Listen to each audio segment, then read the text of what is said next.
Hemant Soren ji jail में गया। कोई लोगों ने बोला हेमंत सोरेन जी जेल में गया, वो उनका सिंपैथी है। मैंने वो समय भी बोला कि हेमंत सोरेन जी कोई फ्रीडम मूवमेंट करके जेल में नहीं गया है, कोई स्वाधीनता आंदोलन करके जेल में नहीं गया है, वो करप्शन का मामले में जेल में गया है। चंपाई सोरेन जी हो सकता है हमारा वो विरोध में है, हो सकता है वो हमारा पार्टी में नहीं है, लेकिन चंपाई सोरेन जी ने एक सरकार चलाने का कोशिश किया। कम से कम वो खुद करप्टेड नहीं था और वो करप्शन में भी नहीं था। रांची में खुले शहरों में दिन दहाड़े लोगों को गोली मार के हत्या किया था।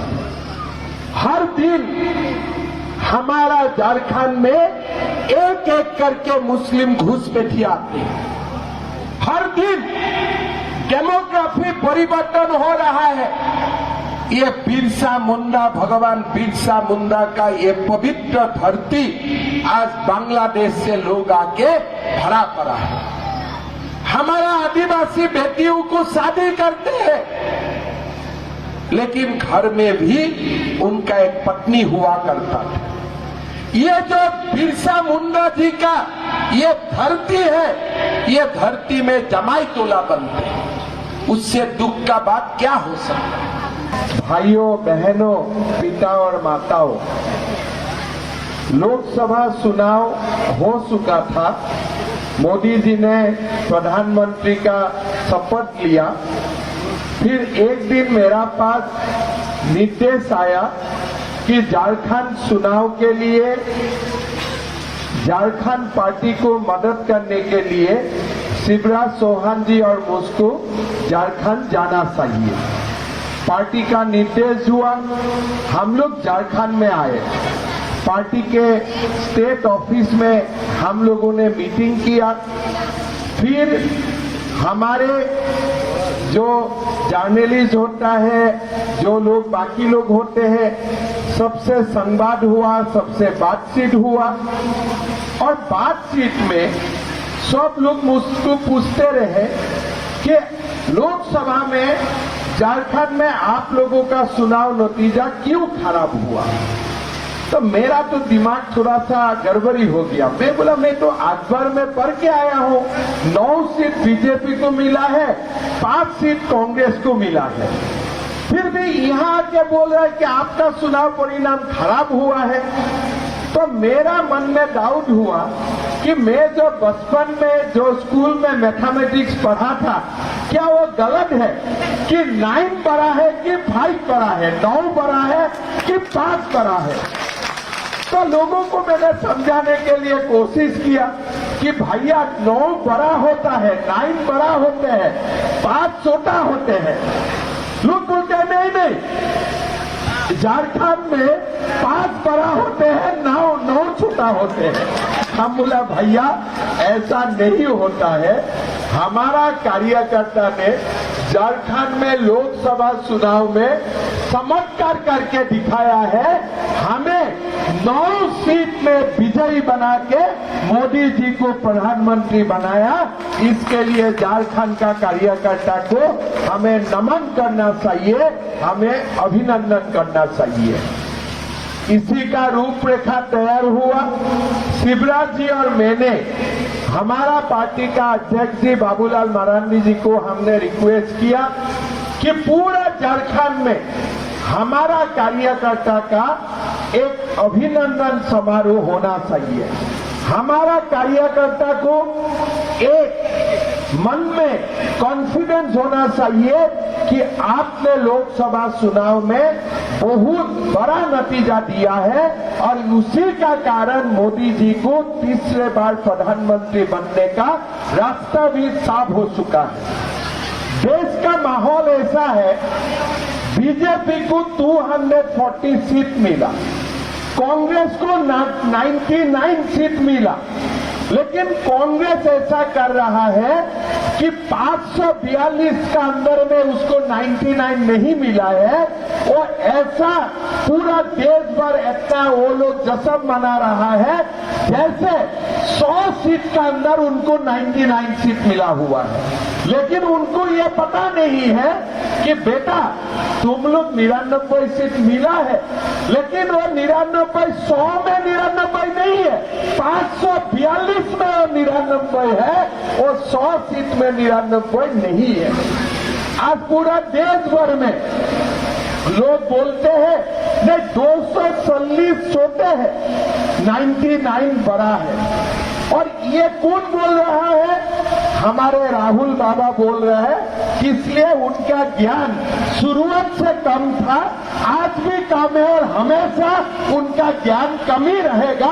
उनका ज्ञान कभी आगे जाने का कोई उम्मीद नहीं है। वो मोदी जी को पूछते हैं भाई अब चुनाव हार चुका है, तो भाई 240 सीट मिलके मैं चुनाव हार गया और आप 99 सीट मिलके आपने चुनाव जीत गया है, भाई ये कौन सा मैथमेटिक्स है? हो सकता है यह मैथमेटिक्स पाकिस्तान और बांग्लादेश में सिखाए जाते हैं, लेकिन ये मैथमेटिक्स भारत में सिखाया नहीं जाते।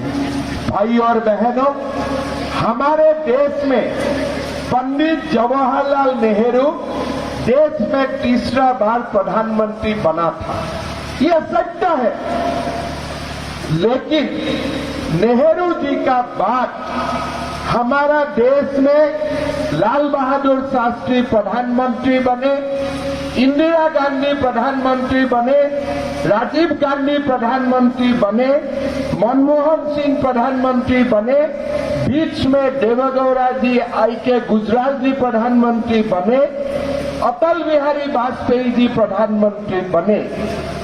ये पूरा तमाम जो दिग्गज है उनका अंदर में ही इंदिरा जी दूसरा बार प्रधानमंत्री बने, राजीव जी दूसरा बार प्रधानमंत्री बने, मनमोहन सिंह जी दूसरा बार प्रधानमंत्री बने, वाजपेयी जी भी अगर हम 13 दिन का सरकार को माइनस करता हूं 2 बार सरकार में प्रधानमंत्री बने, लेकिन पूरा 10 साल के लिए नहीं, कम आयु के लिए, कम टेन्यूर के लिए वो देश का प्रधानमंत्री बने। लेकिन हमारा देश में 10 साल का टेन्यूर खत्म करने के बाद तीसरा बार नेहरू जी का बाद अगर कोई प्रधानमंत्री बना है, वही व्यक्ति का नाम नरेंद्र मोदी है और नरेंद्र मोदी जी ही ये रिकॉर्ड कायम करने के लिए वो आज रिकॉर्ड कायम करके दिखाया। आज मोदी जी का विजय में हम सब ने अवदान दिया, सब ने कंट्रीब्यूशन दिया।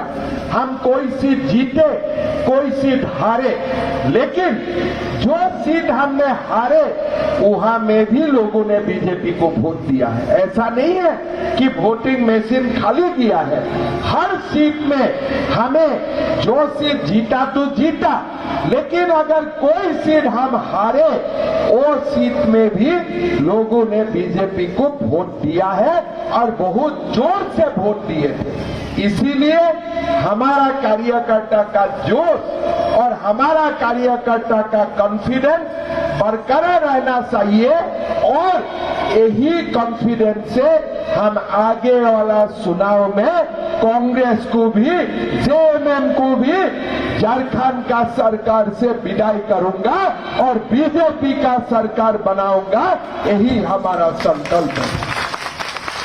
भाई और बहनों, आपने देखा होगा हेमंत सोरेन जी जेल में गया, कोई लोगों ने बोला हेमंत सोरेन जी जेल में गया, वो उनका सिंपैथी है। मैंने वो समय भी बोला कि हेमंत सोरेन जी कोई फ्रीडम मूवमेंट करके जेल में नहीं गया है, कोई स्वाधीनता आंदोलन करके जेल में नहीं गया है, वो करप्शन का मामले में जेल में गया है। जेल से बाहर आया संपाई सोरेन जी, हो सकता है हमारा वो विरोध में है, हो सकता है वो हमारा पार्टी में नहीं है, लेकिन संपाई सुरेन जी ने एक सरकार चलाने का कोशिश किया। कम से कम वो खुद करप्टेड नहीं था और वो करप्शन में भी नहीं था। इससे क्या हुआ, जो हेमंत सोरेन जी का साथ में लालू जी, गुल्लू जी, पुल्लू जी वो घूमते रहता है, वो लोगों का दिमाग में आया कि संपाई जी मुख्यमंत्री बनेगा तो हमारा दलाली नहीं चल पाएगा, हमारा ट्रांसफर पोस्टिंग का बिजनेस नहीं चल पाएगा। तो इसीलिए हेमंत जी बाहर आके पहला क्या किया, संपाई जी को बोला कि आप कुर्सी खाली कीजिए, कुर्सी में मुस्कू ही बैठना है। मतलब क्या है, ये कोई आदिवासी का नेता नहीं है, कोई जनजाति का नेता नहीं है, कुर्सी का पीछे घूमने वाला ही वो नेता है, बाकी और कुछ भी नहीं है। ये संपाई जी को कुर्सी से हटा के उन्होंने प्रूफ कर दिया।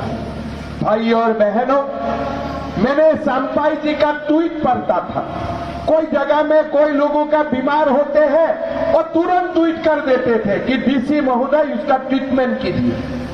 अगर कोई जगह में कोई लोग उनको एप्लीकेशन देते थे और तुरंत ट्वीट कर देते थे कि इसका आपत्ति को निष्पत्ति कीजिए, उनको स्कॉलरशिप दीजिए। अच्छा काम कर रहा था।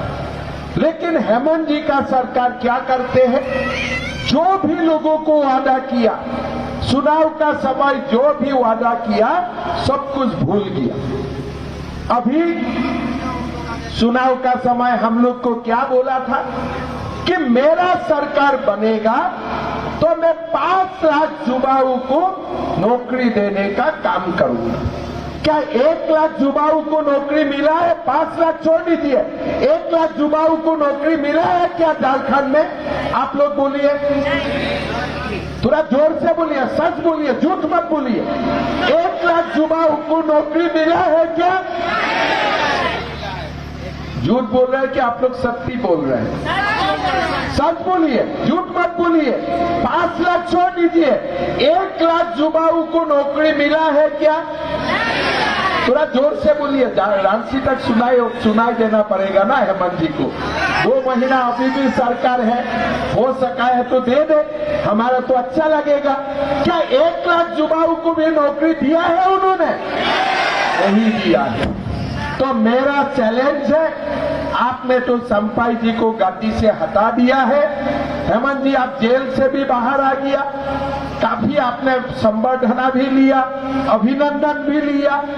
आपने आपको जो देना था झारखंड का लोगों ने आपको दे चुका है। 2 महीना आपका पास समय है, आप जो सकता है दे सकता है वो झारखंड का लोगों को आप अभी दीजिए। 2 महीना ही समय है, 2 महीना का बाद तो जो लेना देना है वो तो आपका हाथ में नहीं रहेगा, आपका कुर्सी चला जाएगा। इसीलिए आपने लोगों का साथ धोखा किया है। आपने क्या बोला था कि मैं नौकरी नहीं दूंगा, और जब तक नौकरी नहीं होगा तब तक मैं 5,000 रुपया, 60,000 रुपया मैं लोगों को भत्ता दूंगा। किसी को भत्ता मिला है क्या? तोरपा में किसी को भत्ता मिला है क्या? तो आज ये सरकार क्या हुआ है, बालू का स्मगलिंग करने वाला एक सरकार बन के बैठा हुआ है और कुछ काम नहीं है। अगर 20 साल बाद हेमंत जी का पोता उनको पूछे कि दादाजी मैं सुना था आप झारखंड का मुख्यमंत्री हुआ करते थे, आप जब मुख्यमंत्री हुआ करते थे तब आप झारखंड के लिए क्या किया था? बोले बेटा मैं बहुत किया था। बोले बताइए दादाजी क्या किया था? बोले मैं पूरा बालू का स्मगलिंग खोल के आया था पूरा झारखंड में। आज आप लोग देखिए झारखंड में क्या हो रहा है। रांची में खुले शहरों में दिन दहाड़े लोगों को गोली मार के हत्या किया था। आज क्या होते हैं, हर दिन झारखंड में एक मां का बलात्कार होते हैं, एक बेटियों का बलात्कार होते हैं, कोई एक्शन नहीं होते हैं, कोई एक्शन नहीं लिया जाते हैं। हमारा झारखंड में एक एक करके मुस्लिम घुसपैठी आते हैं। हर दिन डेमोग्राफी परिवर्तन हो रहा है। ये बिरसा मुंडा, भगवान बिरसा मुंडा का ये पवित्र धरती आज बांग्लादेश से लोग आके भरा पड़ा है। हमारा आदिवासी बेटियों को शादी करते हैं, लेकिन घर में भी उनका एक पत्नी हुआ करता था। ये जो बिरसा मुंडा जी का ये धरती है, ये धरती में जमाई तोला बनते हैं। उससे दुख का बात क्या हो सकता है? मैं तो हमेशा बोलता हूं कि हमारा झारखंड में ऐसा कानून बनना चाहिए कि हमारा झारखंड का आदिवासी बेटियों को घुसपैठी का साथ शादी नहीं हो सकता है। ऐसा कानून हमारा झारखंड में बनना चाहिए। हमारा आदिवासी लोगों का जो जमीन है, जल जमीन है, हर दिन ये घुसपैठियों डायरेक्टली नहीं ले सकता है, तो एक एक आदिवासी बेटियों को शादी करके अपना जमीन हड़पने का काम कर रहा है। हाई कोर्ट बोलता है हेमंत सोरेन जी को कि आधार मत दीजिए घुसपैठियों को, आप घुसपैठियों का खिलाफ व्यवस्था लीजिए। लेकिन आदिवासियों का बात बोलने वाला हेमंत सोरेन जी कुछ नहीं करते।